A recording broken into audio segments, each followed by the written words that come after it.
Voilà, notre deuxième invité, lui, c'est Faustin Simanga, bienvenue.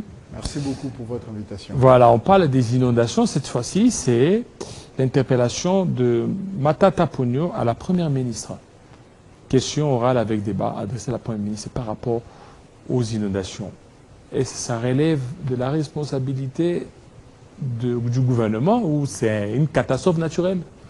Écoutez, je vais commencer d'abord par présenter nos condoléances aux familles éprouvées à la suite de ces inondations.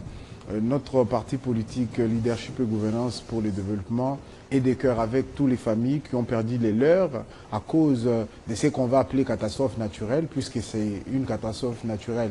Mais l'organisation, l'urbanisation ou les mesures qui doivent être prises pour sécuriser la population congolaise n'ont rien de naturel, c'est une construction. C'est comme ça que Matata Ponyo Mapon, président national du LGD, conscient de la nécessité qu'il faille organiser mieux la cité, prévoir.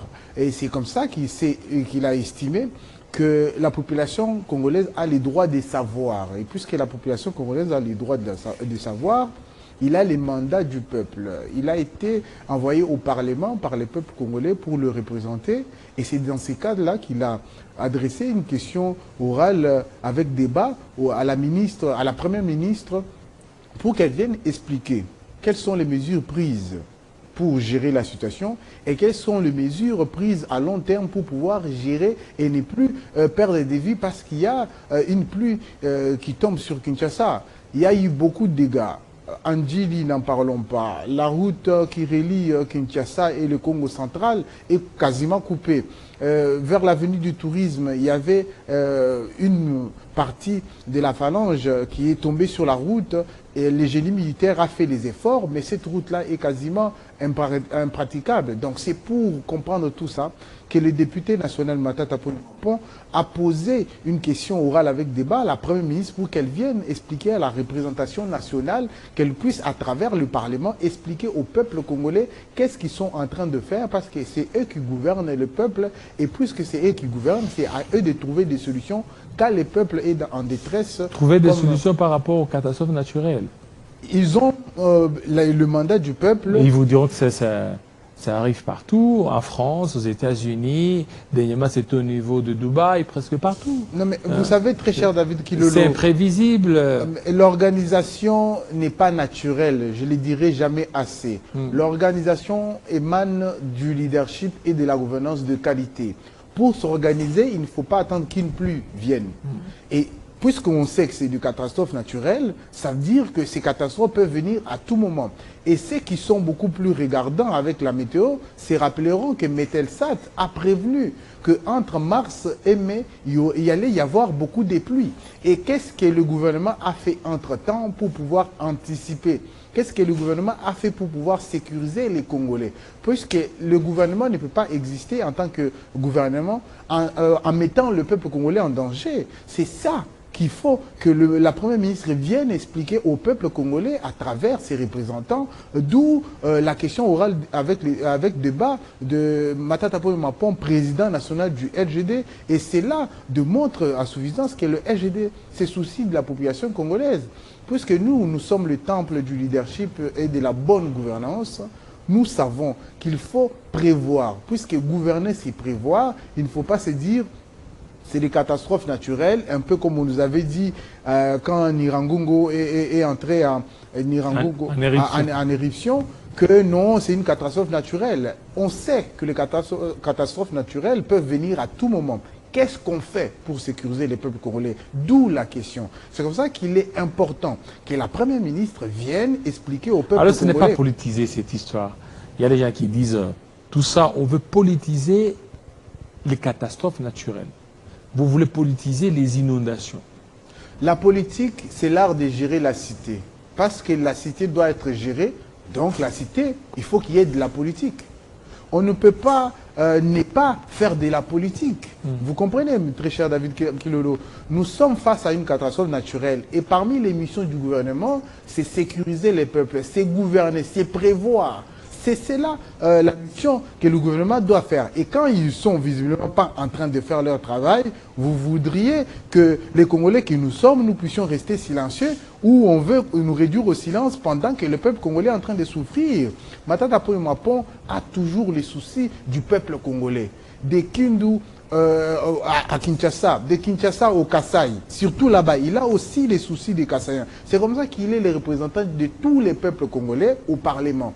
Il s'est dit, je ne vais pas laisser ma ville, Kinshasa, parce que quand il n'est pas à Kindu, il est à Kinshasa, il habite ici, il connaît très bien la ville de Kinshasa. À l'époque, vous vous souviendrez qu'il a participé à l'assainissement de la ville de Kinshasa. Et aujourd'hui, le Congolais se rappelle de la place des évolués, où tout le monde partait prendre des photos. Aujourd'hui, plus personne n'y va, parce que c'est dans un état compliqué. Vous voyez, comme il connaît la ville de Kinshasa, il a les soucis de la ville de Kinshasa, et il a les soucis du peuple congolais en général. Il s'est dit, il faut que la Première ministre vienne expliquer à la représentation nationale, expliquer au peuple. Il y a un téléspectateur qui nous écrit, il dit, Matata Ponyo, il serait aussi à la base de ce qui nous arrive aujourd'hui.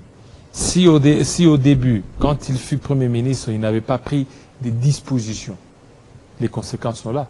Il aurait dû prendre des dispositions pour qu'on n'arrive pas à cette situation. Non mais vous savez, je veux aussi, c'est pas mon droit de poser une question, mais si les Congolais qui nous suivent pourraient répondre dans leur maison, si aujourd'hui, j'allais dire, on vous demandait la vie sous Matata et la vie sous Souminois, vous préférez quelle vie?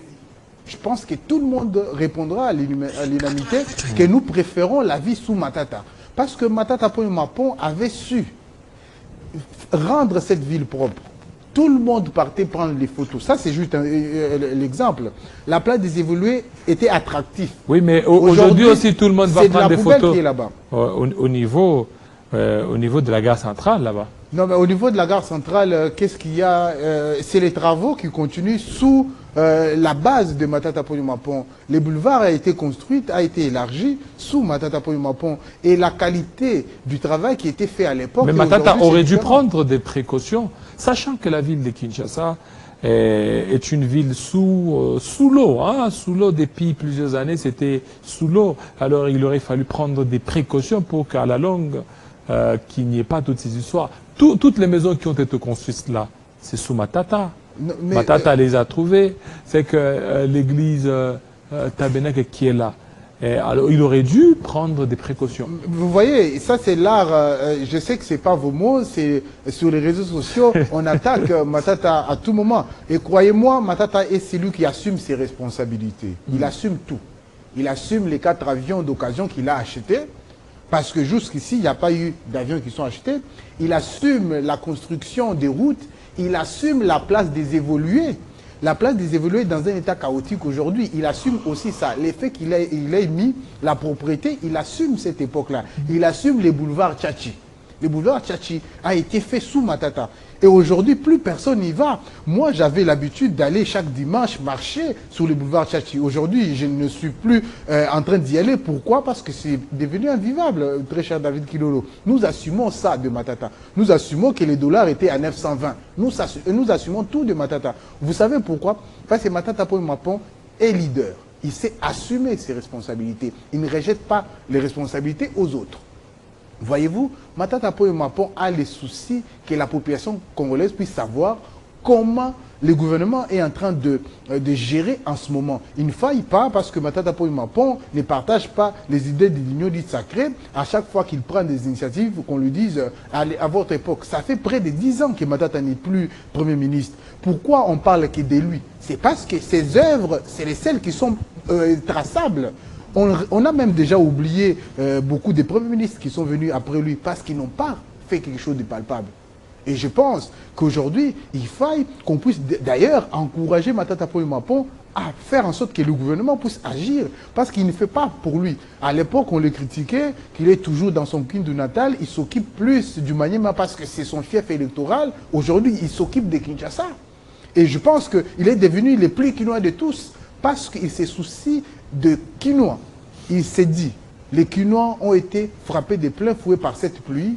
Ndjili est inondée, la route entre le Congo central et Kinshasa est coupée. Il faut que la Première ministre puisse nous répondre. Il ne faut pas que quand Matata Ponyo Mapon prend ces initiatives au nom du peuple, parce qu'il représente les peuples congolais au Parlement, qu'on puisse nous dire à l'époque qu'est-ce qu'il avait fait. Ça, il faut aussi interroger ceux qui sont venus après lui. Qu'est-ce qu'ils ont fait depuis que Matata a quitté? Ils n'ont pas acheté d'avion, ils ont tué Transco, et tout ce que Matata a laissé est dans un état compliqué. Et même si on parlait du guichet unique, plus personne ne peut ouvrir des sociétés en 3 jours comme c'était à l'époque de Matata. Tout ça, Matata a construit et ceux qui sont venus après lui ont détruit. Mais puisqu'il assume ses responsabilités, il assume les faits qu'il avait acheté 4 avions d'occasion. Nous ne les dirons jamais assez, mais jusqu'ici, personne n'a pu faire mieux que lui. Alors, qu'est-ce que vous reprochez à l'actuel gouvernement des Judith Souminois face à ces inondations?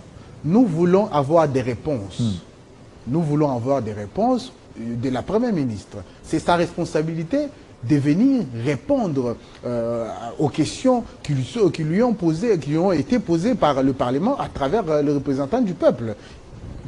La Constitution le prévoit, les règlements d'ordre intérieur de l'Assemblée nationale les prévoient aussi. Donc ce n'est pas une action politique, politicienne comme on voudrait les faire croire, c'est une action républicaine. Matata Ponyo Mapon, c'est un républicain. Matata Ponyo Mapon, c'est le représentant du peuple. Il a les mandats pour faire le travail qu'il est en train de faire. Donc, il a posé une question à la Première ministre. La Première ministre devrait venir le jour où l'Assemblée nationale va décider pour répondre aux questions du député national Matata Ponyo Mapon. Parce que le peuple a les droits de savoir. Il ne faudrait pas chercher à empêcher que le peuple puisse savoir comment ils sont en train d'organiser la riposte contre cette catastrophe, comment ils sont en train d'organiser les soutiens au peuple congolais qui ont été sinistrés, comment ils sont en train d'organiser tout ça. Elle devrait venir, la Première ministre donc, devrait venir répondre à la représentation nationale et répondre et parler au peuple congolais. Parce que leur gouvernement a fait beaucoup de promesses au peuple congolais, beaucoup de promesses. Alors beaucoup de promesses, jusque-là la promesse n'est pas sur place? Pas du tout. Et je citerai une promesse. Et je veux prendre une autre province pour voir que les LGD s'occupent de toute la RDC. Allez-y. On est informé. Il y a par exemple à l'Équateur, il y a une promesse qui a été faite. Vous savez laquelle? Je veux rappeler, parce que le président de la République, Félix Tshilombo, il a un livre des promesses. Et je pense qu'il faut écrire un tome 2 des livres des promesses du président Félix Tshilombo. Il a promis l'université à l'Équateur. Jusqu'ici, il n'y a pas. Et nous sommes informés. Nos fédéraux de là nous informent. Non, il y a la guerre, non? Mais il y a la guerre. Très cher David Kilolo, alors, la guerre, c'est beaucoup d'argent. C'est beaucoup d'argent. La responsabilité politique voudrait que nous puissions peser les mots avant de pouvoir les dire en public. Il savait qu'il y avait la guerre à l'Est. Il a fait des promesses. Il doit les tenir. Il a promis que l'Équateur allait avoir l'université comme Harvard. Mais jusqu'ici, à l'Équateur, il n'y a rien. Et tous nos fédéraux sont en train de nous faire un rapport au niveau national parce que le LGD est ancré partout. On a des renseignements du Kasaï. L'état dans lequel le Kasaï aujourd'hui est déplorable, pendant que le Kasaï, c'est la province natale du président de la République. Dans quelles conditions le Kasaï est aujourd'hui? Là-bas aussi, le LGD est présent. Tous les jours, les militants du LGD du Kasaï nous remontent les informations pour que nous puissions parler haut et fort et dire au peuple congolais, le LGD est en train de se soucier du peuple congolais à travers son président Matata Ponyo Mapon qui pose aujourd'hui une question orale avec débat à la Première ministre. On se soucie du peuple congolais. On veut que le peuple puisse être gouverné avec un leadership de qualité. C'est comme ça que nous sommes au courant de ce qui se passe à l'Équateur, ce qui se passe au Congo central, ce qui se passe partout. Ça, c'est la première promesse. Alors, l'autre promesse, vous avez dit 2. Je vais donner une autre promesse, qu'il allait s'installer à Goma. Il n'a jamais fait. C'est aussi une promesse. Il allait rendre le Congo l'Allemagne d'Afrique. Jusqu'ici, je ne pense pas que Kinshasa, c'est Berlin. Donc, vous comprenez qu'il faut que le président de la République se rappelle qu'il parle aux Congolais. Et sa parole est quasiment comme une loi. Et ça, j'ai l'impression que ceux qui sont autour de lui ne lui rappellent pas souvent ça. Et quand on prend parole en public, il faudrait se rendre compte que c'est une promesse. Pacta sunt servanda. Oui, mais il y a des impondérables. Je l'ai dit tantôt, la situation d'insécurité dans l'Est qui est venue impromptue, il ne s'y attendait pas. En cours de mandat, la situation s'est détériorée. Maintenant, c'est que la sécurité vaut plus que tout ce qu'il a dit. D'abord, privilégier la sécurité. Une fois que l'intégrité territoriale sera rétablie dans l'est de la RDC, Goma, Bukavu, et Massissi, Rutshuru, partout là, une fois que l'autorité de l'État sera rétablie, eh ben, il pourra maintenant se lancer à des constructions des universités comme au niveau de Bandaka, Harvard. Et puis il fera du Congo de l'Allemagne. Très cher David Kilolo, ce sont des promesses des Gascons. Il ne va jamais les tenir. Il a promis beaucoup de choses au peuple congolais. Et la façon dont il est en train de gérer la politique aujourd'hui, je ne pense pas qu'il pourra tenir même une once de ses promesses. C'est comme ça qu'il faille qu'il puisse prendre ses responsabilités. Aujourd'hui, la responsabilité de l'insécurité à l'Est, il ne faudrait pas qu'on puisse se dire que c'est tombé au ciel comme la pluie. Parce qu'aujourd'hui, ils nous disent que les conditions dans lesquelles Ndjili se trouve aujourd'hui, c'est à cause de catastrophes naturelles. Mais la sécurité n'est pas une catastrophe naturelle. La sécurité est conséquente à la qualité de la gouvernance. S'il y a mauvaise gouvernance, il y aura insécurité. A plus B, c'est ça. 1 plus 1, on le sait. Vous voyez? Donc, si on gouverne mal, il y a crise sécuritaire, ça veut dire que la crise sécuritaire n'est pas une catastrophe naturelle. La crise sécuritaire, c'est parce qu'il y a eu mauvaise gouvernance, c'est parce qu'il y a eu mauvais leadership qu'il y a crise sécuritaire. Si on règle la question du leadership et la question de la gouvernance, nous allons régler la question de la sécurité. Et ça, c'est question politique. Et aujourd'hui, sur la table, il y a une solution qui ne veut pas saisir. C'est la solution présentée par la CENCO et les CC pour que les Congolais se mettent ensemble. Voyez-vous? Donc, il ne faudrait pas qu'on nous fasse croire que nous n'arrivons pas à tenir nos promesses à cause de la guerre à l'Est. Il le savait qu'il y avait guerre à l'Est, mais il a quand même mis sur la table la question de la Constitution. Il a quand même mis sur la table. Est-ce qu'il y avait urgence de mettre sur la table la question du changement de constitution? Mais puisqu'il se disait, bon, personne ne peut m'empêcher de faire quoi que ce soit, il avait la liberté de parler, il a parlé.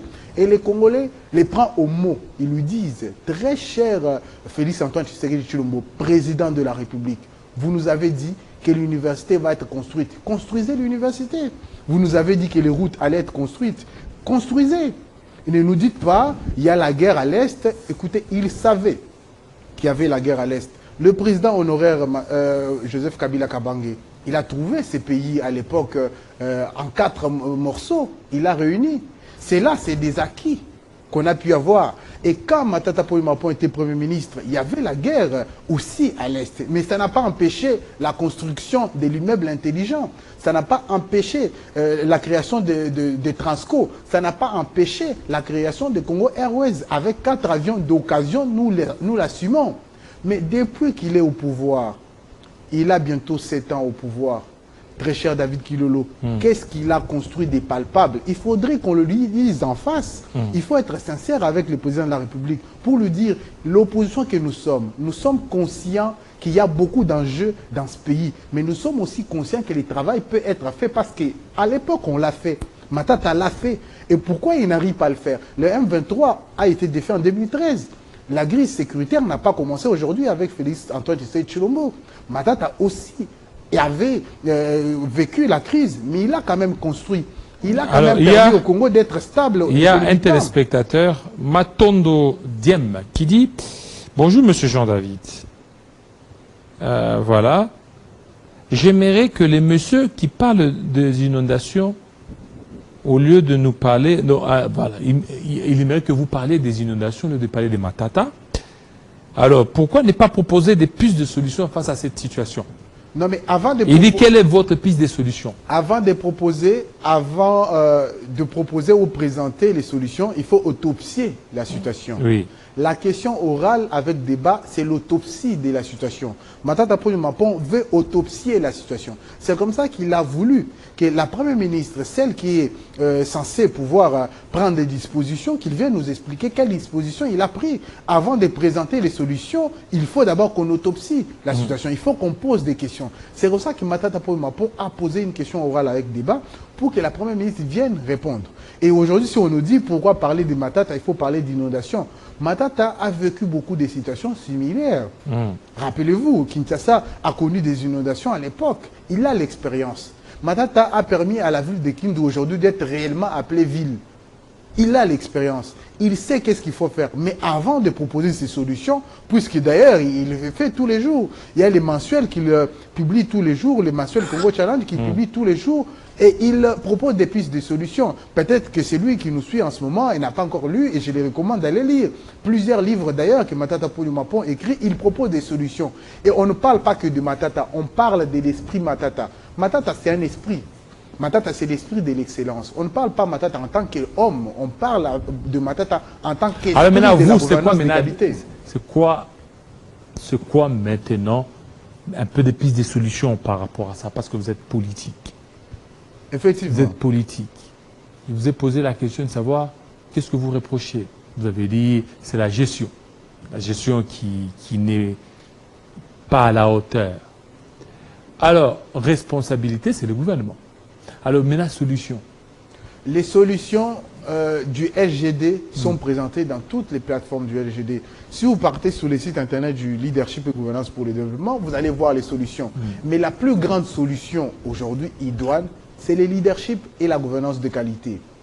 Les leaderships, nous au LGD, on les considère comme étant la fondation du progrès de l'humanité. Puisque nous croyons que le Congo fait partie de l'humanité, nous savons que la seule grande solution à appliquer au Congo, c'est le leadership et la gouvernance de qualité. Puisque c'est les socles ou les fondements du progrès de l'humanité, et parce que le Congo est dans l'humanité, il faut appliquer cette solution-là. Vous voulez une autre solution, je ne pense pas à laquelle, qui sera en dehors du leadership et de la gouvernance de qualité. Mais si question il y a des solutions beaucoup plus détaillées, attendons la réponse de la Première ministre. Connaissant le président national de notre parti, connaissant notre parti politique, les solutions existent, sont sur les plateformes. Et d'ailleurs, ça pourrait faire objet en son temps d'une émission pour que nous puissions présenter les solutions que les LGD présentent. Et tous les jours, quand Matata Ponyo Mapon a l'occasion de prendre la parole devant les Congolais ou à travers le média, il les dit. La solution est claire, il n'y a pas de magie. Leadership et gouvernance de qualité. C'est ça la solution qu'il faut appliquer pour le Congo. Le leadership et la gouvernance de qualité veut qu'il y ait une prévoyance, veut qu'il y ait une qualité dans la gestion des finances publiques, veut qu'il y ait la discipline dans le travail, veut qu'il y ait la ponctualité. Tout ça, ce sont des solutions à appliquer. C'est le cocktail Matata Ponyo Mapon. Ces cocktails-là s'appellent leadership et gouvernance de qualité. Quand vous buvez les cocktails Matata Ponyo Mapon, vous devenez un leader de qualité. C'est ça les solutions que nous présentons. Et les Congolais qui sont attachés aux valeurs du leadership et de la gouvernance de qualité, je les appelle là à pouvoir rejoindre le LGD. Parce que le LGD, il y a beaucoup de place pour tout le monde. Rejoignez le LGD, militez avec nous, dirigez avec nous et préparons-nous à diriger le pays ensemble. L'horizon 2028 n'est plus loin, nous devons nous mobiliser et les partis politiques LGD est organisé et continue à perfectionner son organisation justement pour permettre à ce que les Congolais qui veulent servir leur pays puissent être à mesure de les servir avec brio, avec qualité, avec intelligence. Puisqu'aujourd'hui, nous sommes peut-être en déficit d'intelligence, mais le LGD est en train de former ces cadres militants pour que nous puissions être à la hauteur des enjeux de la République. Merci. Merci à toi. Merci à tous nos fidèles téléspectateurs de nous avoir suivis. Merci de cette recette de Matata. Mais il y a un anniversaire de la part d'Alain Chimpaka.